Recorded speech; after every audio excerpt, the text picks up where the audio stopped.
Em nosso primeiro encontro, para estudarmos Daniel capítulo 3, vimos que a estátua de Nabucodonosor, aquela toda de ouro, é uma representação do domingo. E que a adoração imposta àquela imagem equivale à imposição à adoração do dia de domingo em nossos dias. Por se tratar de um capítulo com um conteúdo um tanto extenso, porém relevante, decidimos dividir o capítulo em duas partes. No nosso encontro anterior, estudamos a primeira parte, capítulo 3, verso 1 ao versículo 7, e hoje nós vamos estudar a segunda parte, o versículo 8 em diante. O meu nome é Silverino Kiel, sou o fundador do IAG.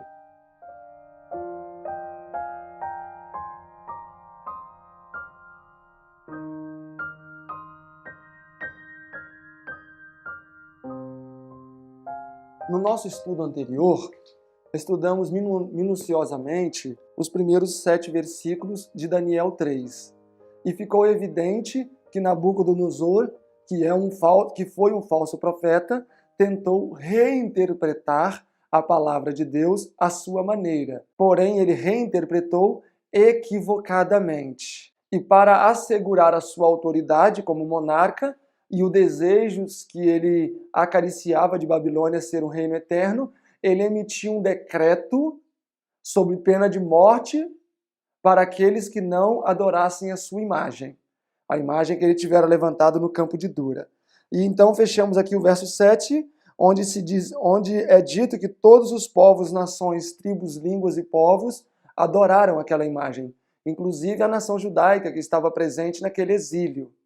Contudo, a partir do verso 8, nos resta ainda uma esperança, porque no capítulo 3 nós temos o conflito final entre a falsa adoração e a verdadeira adoração. Nós vamos perceber que o capítulo 3 é o desfecho final de um conflito que começou iniciado no capítulo 1, continuado no 2, concluído no 3, ok? Olhem comigo aí a partir do versículo 8. Por isso, no mesmo instante, chegaram perto alguns caldeus e acusaram os judeus e responderam, dizendo ao rei Nabucodonosor: Ó rei, vive eternamente. Tu, ó rei, fizestes um decreto, pelo qual todo homem que ouvisse o som dos instrumentos se prostrasse e adorasse a estátua de ouro. E qualquer que não se prostrasse e adorasse seria lançado dentro da fornalha de fogo ardente. Verso 12. Há, porém, uns homens judeus, os quais constituíste sobre os negócios da província de Babilônia, Sadraque, Mesaque e Abidnego. Estes homens, ó rei, não fazem caso de ti, e a teus deuses não servem nem adoram a imagem de ouro que levantastes. Nesses versos aqui já fica evidente uma coisa que Satanás pretende usar, uma vez que deu certo aqui. É o patriotismo. Estes homens eram patriotas ao extremo, e qualquer um que não se submetesse às diretrizes da sua pátria, eles entregariam. Assim como acontecerá num futuro próximo. Aqueles que não se submeterem aos reclamos papais serão entregues até mesmo por seus próprios parentes, como vocês bem sabem. E nesta transmissão de informação, estes homens acabaram acrescentando detalhes. No verso 12, eles disseram que os 3 jovens não faziam caso do rei. Mas será que isso é verdade? Obviamente que não, porque os 3 hebreus, eles se submetiam a tudo aquilo que não envolvesse um princípio. É claro que quando um princípio está em jogo, seja em qual âmbito for, pode ser até no casamento. Se o esposo pede que a mulher faça algo que haverá quebrantamento de princípio, a melhor coisa a fazer é mais importa obedecer a Deus que aos homens, mesmo em intimidade sexual. É muito comum o homem, às vezes, impelir a mulher a se submeter a um tipo de relacionamento íntimo que o céu não pode aprovar. Então, mesmo nesses detalhes mais íntimos, o mais importa obedecer a Deus que ao homem, né? Atos 4, 19, 5, 29, deve estar sempre à frente. No entanto, tudo aquilo que não envolve quebrantamento de princípio, nós devemos ter paz com todos, se possível for. Olha só o princípio salientado pelo apóstolo Paulo no capítulo 12 de Romanos, no versículo 18, que diz: se for possível, tudo quanto estiver em vós, tende paz com todos os homens. Verso 19, não se deixe vencer com o mal, antes vença o mal com o bem. Especialmente o versículo 18. O texto é categórico em afirmar que tudo aquilo que não envolve princípio, nós devemos ter paz com todos. Uma pergunta poderíamos nos fazer: o que aqueles 3 jovens estavam fazendo numa festa de consagração de uma imagem idólatra? Bom, não sei. Uma vez que eles eram líderes em Babilônia, talvez era necessário que ali eles estivessem. E o fato de ir até o local não consistia em quebrantamento de princípio. Então eles estavam cumprindo Romanos 12, 18. Tudo que for possível em vós tende paz com todos. Mas quando eles se depararam com uma situação em que um princípio seria quebrado, no caso a idolatria, eles se posicionaram firmemente. Então a mesma coisa somos nós. Não devemos entrar em discussões vãs. Não devemos entrar em conflitos desnecessários. Ah, mas Jesus é pré-lapsariano. Ah, mas Jesus é pós. Ah, mas é isso. Ah, mas é aquilo. E daí a pouco se constrói um verdadeiro cavalo de batalha e as pessoas ficam até com desconforto nas amizades. Eu não estou dizendo que esse assunto não seja importante. A irmã White fala que a natureza de Jesus é tudo para nós. Mas o que eu estou dizendo é que temas tão sublimes não devem ser pontos de litígio, nem mesmo dentro de um casamento. Outro dia eu entrei em contato com um casal que eles ficaram de mal uma semana com o outro, um com o outro, porque ele acreditava que os 144 mil era um número simbólico, ela acreditava que era um número literal, e começaram a discutir, ficaram nervosos um com o outro, e uma semana quase sem se falar. Aonde está a relevância disso? Incoerência, até infantilidade. Então, tudo quanto estiver ao nosso alcance fazer para ter paz, devemos fazê-lo. Agora, se houver princípio envolvido, devemos enfrentar o mundo. E isso os 3 hebreus fizeram com muita categoria. Tudo aquilo que eles poderiam fazer sem quebrantar um princípio, com sensatez e equilíbrio eles fizeram. Contudo, quando se depararam com a situação que um princípio seria quebrantado, se mantiveram firmes. Avançando para o versículo 13, diz o seguinte: então Nabucodonosor, com ira e furor, mandou trazer aos 3 jovens, e trouxeram estes homens perante o rei. Falou Nabucodonosor e lhes disse: é de propósito, Sadraque, Mesaque e Abednego, que vós não serviram aos meus deuses, nem adorais a estátua de ouro que levantei? Verso 15. Agora, pois, se estáis prontos, quando ouvides o som da música, para vos prostardes e adorardes a estátua que fiz, bom é. Mas se não adorardes, sereis lançados na mesma hora, dentro da fornalha de fogo ardente.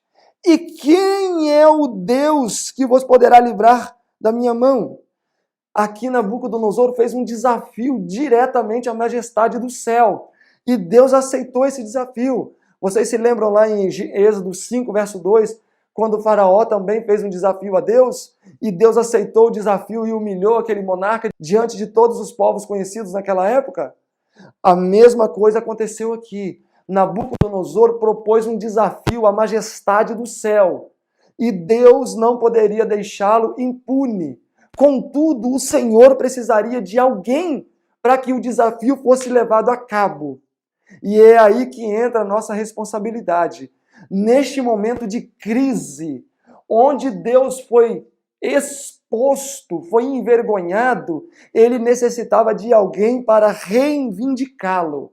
E ele pôde contar com 3 jovens, Sadraque, Mesaque e Abednego. porque Deus sabia que ele poderia aceitar o desafio, que ele teria soldados fiéis o suficiente para estarem à frente da batalha e, em nome de Deus, vencerem o conflito.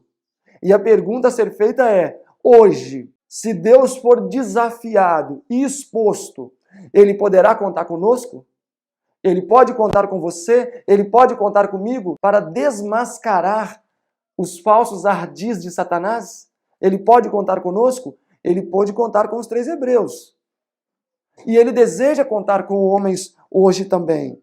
Verso 16. Responderam Sadraque, Mesaque e Abednego, e disseram ao rei Nabucodonosor: não necessitamos te responder sobre este assunto. Eis que o Senhor Deus, a quem nós servimos, é quem nos pode livrar.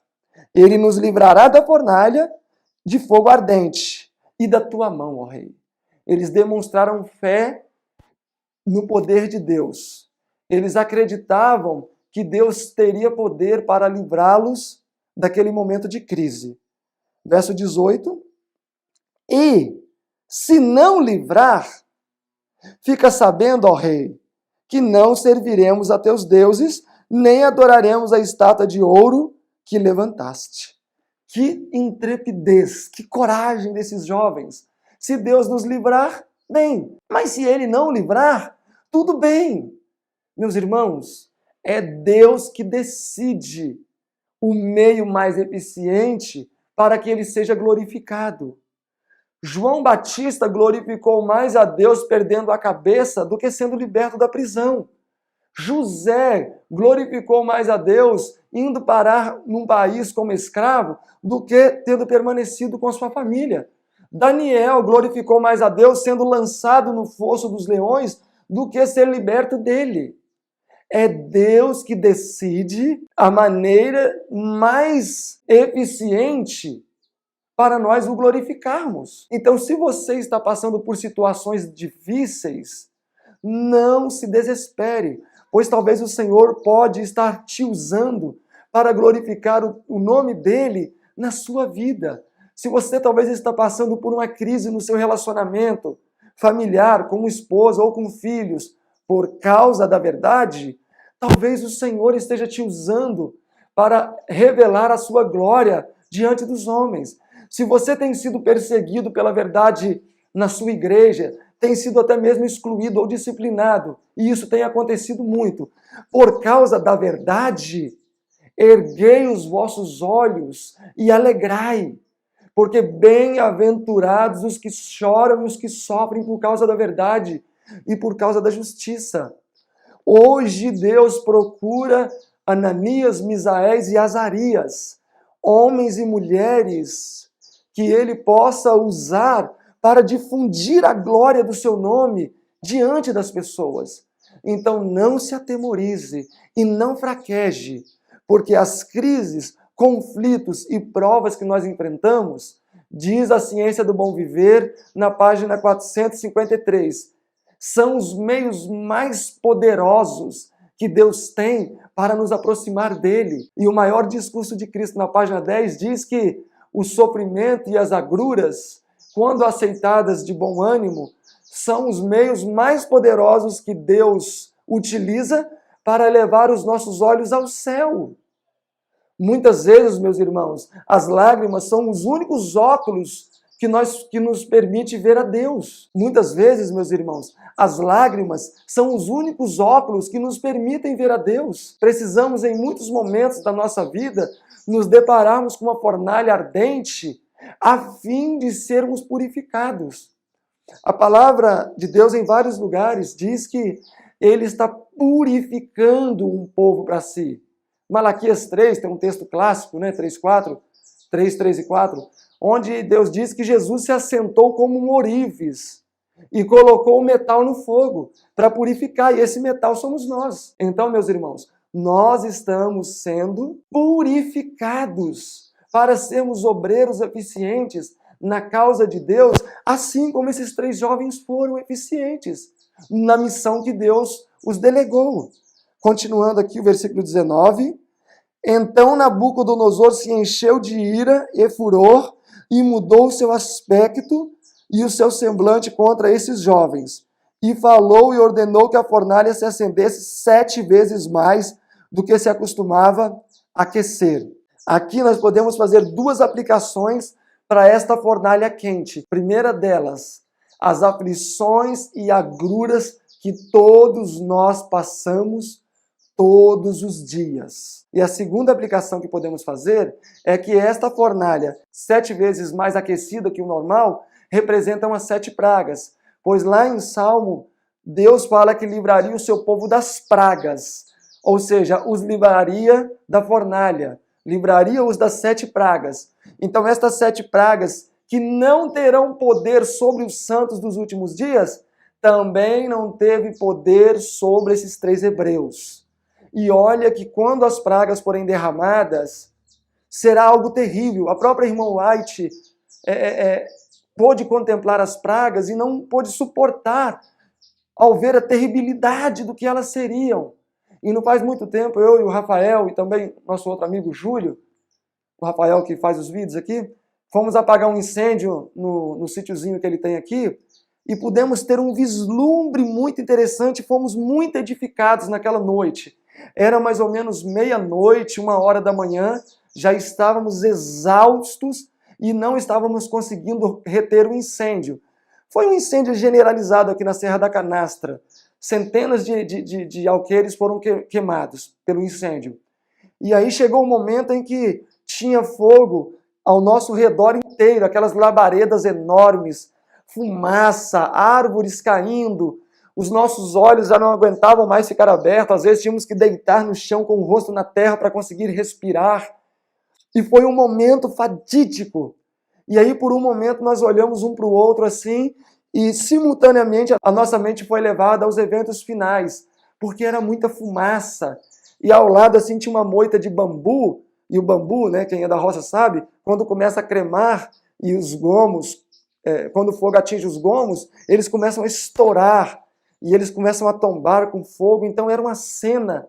Então foi uma cena horripilante. E em um momento, a fumaça veio muito forte sobre nós, não sabíamos nem para onde ir, só pudemos abaixar e tentar respirar o mais próximo ao chão. E começamos então a conversar sobre as pragas. Ali foi uma ilustração perfeita do que vai ser. Era um escuro que não se podia ver um palmo à frente do nariz. Só ao longe via as grandes chamas de fogo. E aí nós começamos a conversar sobre esse assunto.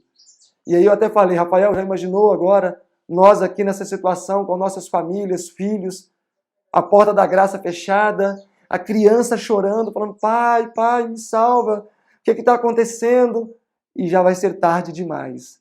E eu só sei que aquela experiência, pelo menos um mês depois ainda, falava muito forte ao nosso coração e nos rendeu muitos momentos de meditação. Foi muito positivo. Nós podemos ter um limitado vislumbre do que vai acontecer quando a porta da graça se fechar. No entanto, em contraste com a nossa experiência de desespero que ali tivemos, estarão aqueles que, à semelhança dos 3 hebreus, permaneceram fiéis e resolutos. Vão sim passar por tribulações, vão sim enfrentar perplexidades. Contudo, vão ter a segurança de que a redenção deles se aproxima e eles não foram abandonados à sua própria sorte. Embora esse pensamento, em alguns momentos, subirá ao coração deles. Seguindo a leitura, o verso 20 diz: E ordenou aos homens mais poderosos que estavam no exército de Babilônia, que atassem a Sadraque, Mesaque e Abednego, para lançá-los na fornalha de fogo ardente. Estes homens eram ovelhas. Se Nabucodonosor tivesse ordenado que eles caminhassem e entrassem dentro da fornalha, eu não tenho dúvida que assim eles teriam feito. Mas notem que ele pediu que os segurassem os homens mais poderosos de Babilônia, soldados super preparados. Não só os detivessem, mas os amarrassem também. Agora eu pergunto para vocês, e esse ponto é relevante: Por que Nabucodonosor pediu o auxílio dos homens mais poderosos de Babilônia e mandou que eles fossem amarrados? Qual mensagem ele queria projetar na mente de todos que estavam presentes naquele lugar com essa atitude? Eu me recordo da experiência do pastor David Kahn. Ele é coreano e certa vez ele estava pregando em uma região da Ásia onde o cristianismo não é aceito, e à noite chegou um ônibus com mais de 80 policiais, além de outros carros pequenos. Ele estava sendo acusado de proselitismo na região. E prenderam aquele senhorzinho. Ele já era idoso, saiu mancando assim, aquele velhinho cálido, e o levaram preso. Não havia necessidade, um só policial levaria ele preso. Volta aqui a pergunta: por que Nabucodonosor usou os homens mais poderosos de Babilônia para prender aqueles jovens? Qual mensagem ele queria transmitir? Sabem qual mensagem ele queria transmitir? Eles são perigosos. É necessário a força mais extrema de Babilônia para poder detê-los. São terroristas. Ou, imagino que vocês já estejam aí falando, são fundamentalistas. Sabem o que o Papa Francisco disse? Tem um tempinho atrás já, com certeza você já deve ter ouvido. Ele falou assim: os fundamentalistas são perigosos. Eles matam se tiver a oportunidade. Então ele está projetando uma imagem de que aqueles que acreditam na literalidade de algumas ensinanças bíblicas são fundamentalistas. O homossexualismo é reprovado pela Bíblia, fundamentalista. Deus fez o mundo em 7 dias literais, fundamentalista. Jesus vai vir de forma visível, palpável, fundamentalista. Acredita na santidade do sábado, fundamentalista. Então, Satanás tem preparado o terreno para que todo aquele que acredita na Bíblia, da maneira que ela é, na literalidade dos seus ensinamentos, sejam considerados fundamentalistas. Portanto, perigosos e devem ser detidos e mortos, se for o caso. Então, quando nós olhamos para essa situação aqui, o mesmo aconteceu. Nabucodonosor tentou transmitir uma imagem de que aqueles homens eram perigosos, fundamentalistas, uma ameaça para o reino de Babilônia, uma ameaça para a paz comum. Por isso deviam ser detidos. Agora vocês imaginam no final, meus irmãos. Considerem aqui comigo um ponto. A irmã White e também a Bíblia ensina que o decreto dominical produzirá um pequeno período de paz. E, na verdade, Daniel 8:25, referindo-se à atuação final do papado, diz que o elemento que ele utilizará para destruir vai ser a paz. Hoje o discurso é o discurso da paz. Amor, respeito, tolerância, aceitação, coisas boas dentro de um contexto, coisas más dentro de outro contexto. Então, o que vai acontecer? O decreto dominical vai produzir um período de falsa paz. O mundo vai se unir nesta paz. Muitos, talvez, dos nossos irmãos que hoje frequentam conosco a igreja vão se unir em torno dessa falsa paz. Se você quiser ser fiel, como Sadraque, Mesaque e Abidnego, você vai ter que levantar a sua voz contra essa falsa paz. E talvez nesse momento, até mesmo sua esposa, seu esposo, filho, pai, seu pastor, o seu irmão de igreja, vão te entregar. Por que vão entregar? Porque você vai estar falando uma coisa que, humanamente falando, não tem nexo. Como é que alguém pode falar contra algo que está dando certo? Porque, de fato, o decreto dominical está trazendo paz. Desde que o domingo passou a ser observado, o mundo tem desfrutado prosperidade. E os fiéis atalaias de Deus, nestes últimos dias, vão ter que falar contra esta paz. E quando entrarmos, então, na segunda fase do decreto dominical, vamos ter que enfrentar o martírio, se for o caso. Porque o Apocalipse 6 diz que muitos morrerão para se completar também o número dos mártires. Então, a fé que nós precisamos estabelecer hoje é a fé desses 3 hebreus. Para, na hora da crise, termos coragem moral para nos mantermos firmes e de pé diante das acusações de Satanás. Avançando na leitura, verso 21, então estes homens foram atados, vestidos com suas capas, suas túnicas, seus chapéus e demais roupas, e foram lançados dentro da fornalha de fogo ardente. E porque a palavra do rei era urgente, e a fornalha estava sobremaneira quente, a chama do fogo matou aqueles homens que carregavam aos 3 jovens. E estes 3 homens, Sadraque, Mesaque e Abednego, caíram atados dentro da fornalha de fogo ardente. Então o rei Nabucodonosor se espantou e se levantou depressa, falou, dizendo aos seus conselheiros: não lançamos nós dentro do fogo 3 homens atados? Responderam e disseram ao rei: é verdade, ó rei. Respondeu o rei dizendo: eu, porém, vejo 4 homens soltos que andam passeando dentro do fogo, sem sofrer dano nenhum. E o aspecto do quarto é semelhante ao Filho de Deus. Algo estarrecedor, não? Foi lançado dentro da fornalha 3 homens. E quando se olha, vêm 4 homens. O calor era tão intenso que as cordas que haviam amarrado o pulso daqueles homens se desfizeram. Os próprios soldados poderosos que lançaram esses jovens dentro da fornalha foram destruídos. E o quarto homem, o próprio Nabucodonosor disse que tinha a semelhança do Filho de Deus. E o Profetas e Reis, na página 509, diz que ele reconheceu o 4º homem como sendo o Filho de Deus, é porque os 3 hebreus, na vida e no caráter, haviam representado o caráter de Cristo naquele lugar. Então, baseado no caráter daqueles 3 homens, ele chegou à conclusão de que aquele ser misterioso que apareceu do nada dentro da fornalha não era senão o Deus de Sadraque, Mesaque e Abednego. Versículo 26.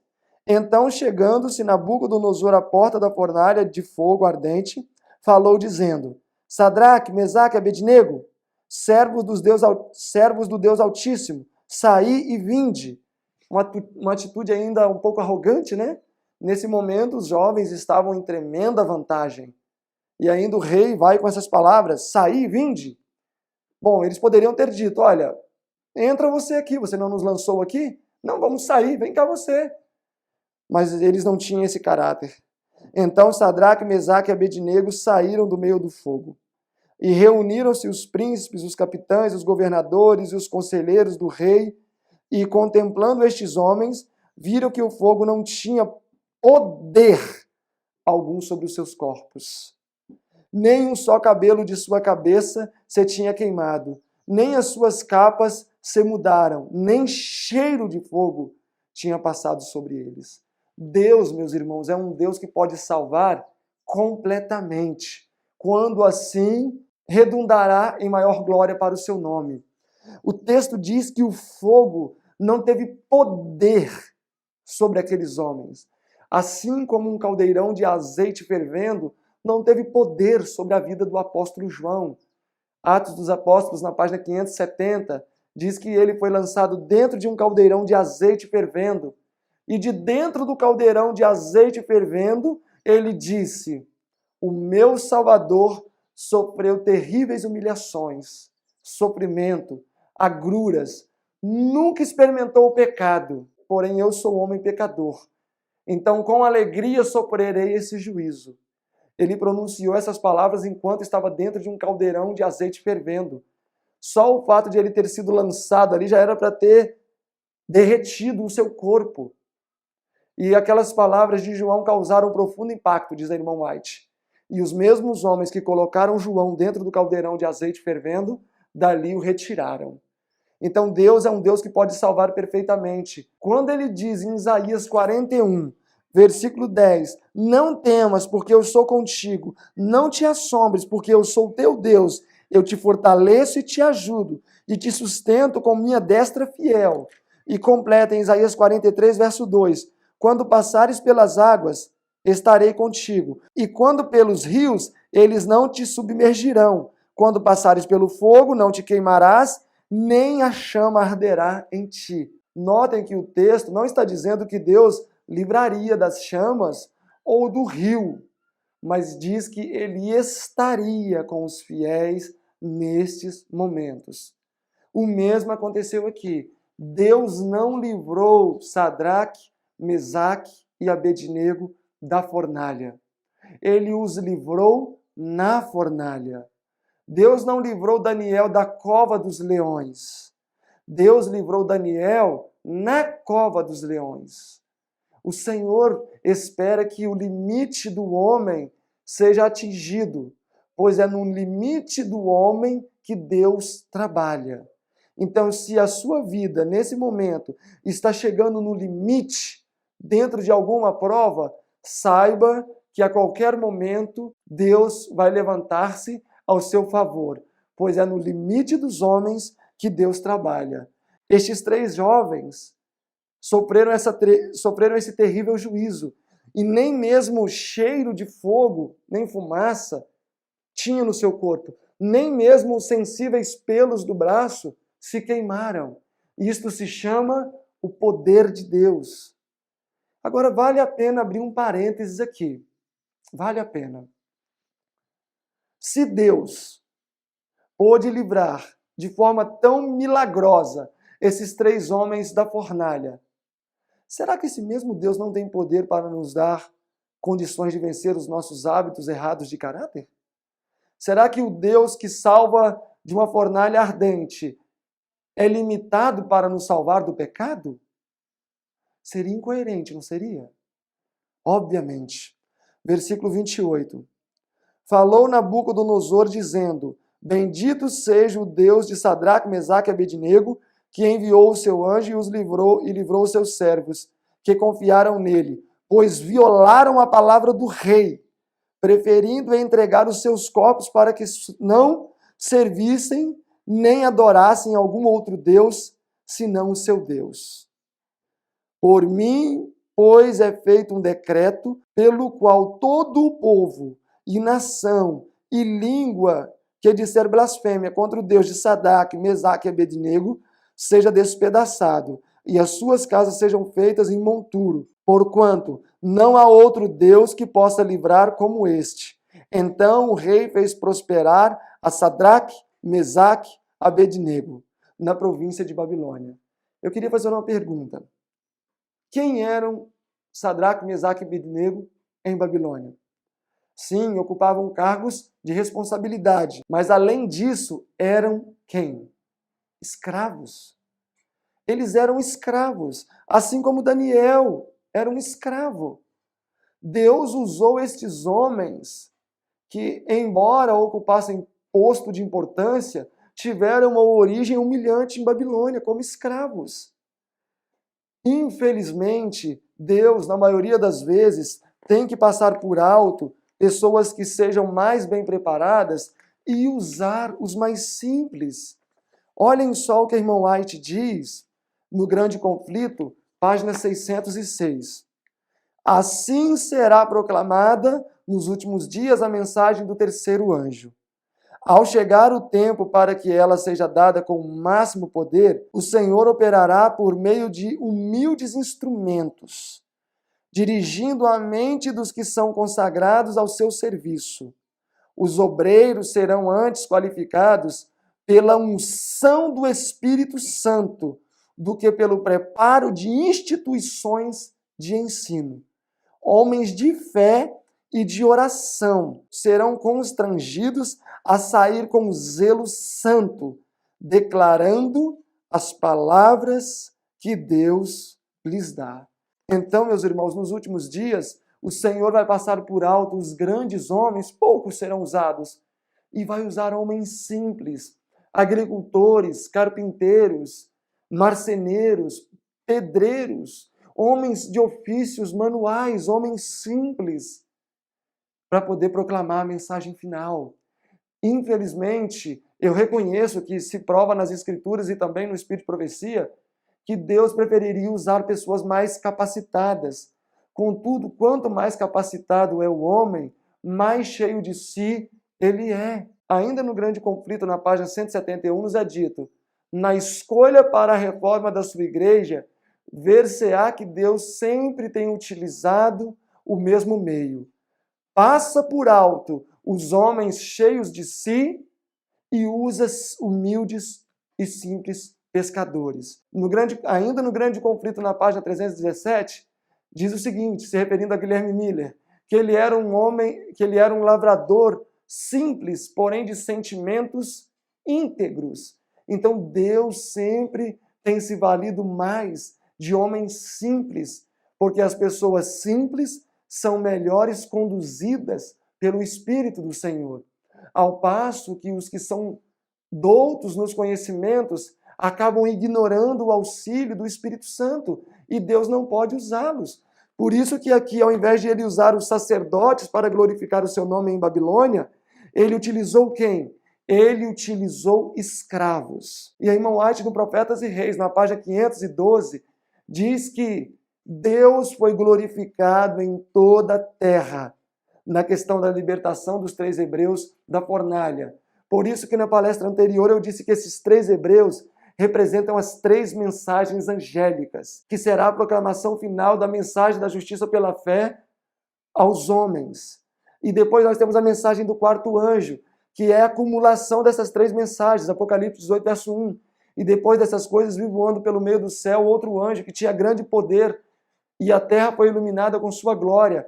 Este 4º anjo representa Jesus na fornalha, porque na verdade, quando o alto clamor for dado, ele será dado por homens que vão ter reproduzido plenamente o caráter de Cristo. Por isso poderão iluminar o mundo com a glória do Senhor, porque eles vão estar revelando os atributos do caráter de Cristo na sua própria vida. Assim como esses 3 hebreus revelavam o caráter de Deus na sua vida e puderam, nos seus dias, desencadear um alto clamor. E Deus espera que tenhamos a mesma atitude nestes últimos dias, pois a imagem da besta está sendo formada diante dos nossos olhos. Hoje, em alguns lugares do Brasil, já existem fortes indícios de decretos estaduais, que migrarão para decretos nacionais e daqui a pouco se tornarão em decretos mundiais. Então a imagem da besta está sendo erigida diante dos nossos olhos. E nós temos que fazer alguma coisa para fazer frente a esta onda do mal. E só existe uma maneira disso acontecer. É se nós, tal qual os 3 hebreus, não nos curvarmos diante daquilo que Satanás nos apresenta. A própria palavra de Deus nos ensina. Mais importa uma sim, diz o Senhor, do que uma sim, diz o Estado, ou uma sim, diz a igreja. Nós precisamos aprender a andar com nossas próprias pernas. Se nós confiarmos a nossa salvação e a salvação dos nossos filhos a outros, correremos sérios riscos. A irmã White, em Obreiros Evangélicos, página 303 ou 304, fala que se a mensagem fosse confiada somente aos pastores, ela nunca chegaria ao povo, pois muitos deles cometem erros terríveis ao dar a mensagem. Então nós devemos respeitar aqueles que são chamados ao pastoreado, sim, porque são ungidos do Senhor, mas a nossa salvação, a salvação da nossa família é individual. No final, os pastores vão ser os pais de família. Eles é que vão ser os sacerdotes. Eles é que vão legislar as coisas espirituais. E para isso ser uma realidade no futuro, é necessário que comece a ser uma realidade hoje. Pois reproduzirmos o caráter destes 3 hebreus não é meramente obra do acaso. É um exercitar, caminhar com Deus diariamente. Assim como Enoque. Enoque educou a sua mente a caminhar com Deus, de maneira que chegou um momento que ele não sabia se estava caminhando na terra ou no céu, tanto que Deus tomou ele para si. Esta é a experiência que Deus deseja que tenhamos nestes últimos dias. Esta foi a experiência que os 3 hebreus tiveram em Babilônia. E este mesmo testemunho Deus deseja que demonstremos hoje. Sola Escrituras. Foi o lema da Reforma Protestante. E hoje eu gostaria de agregar um segundo lema, que também fez parte de um lema predominante na Reforma Protestante, mas que hoje é pouco mencionado. Na verdade, quando se fala nesse segundo lema, as pessoas até te veem como insubmisso e rebelde, que seria: mais importa obedecer a Deus que aos homens. Nós precisamos ter como única regra de fé, não é o PhD ou o doutor ou quem quer que seja. A nossa regra de fé é a Bíblia, sola Escritura, e o espírito de profecia. Porque mais importa obedecer a Deus do que aos homens. Este princípio foi abundantemente verificado na história de Daniel e dos seus companheiros. No capítulo 1, isso ficou em evidência. No capítulo 2 também. No 3 também. No 4 também. No 5 também. No 6 também.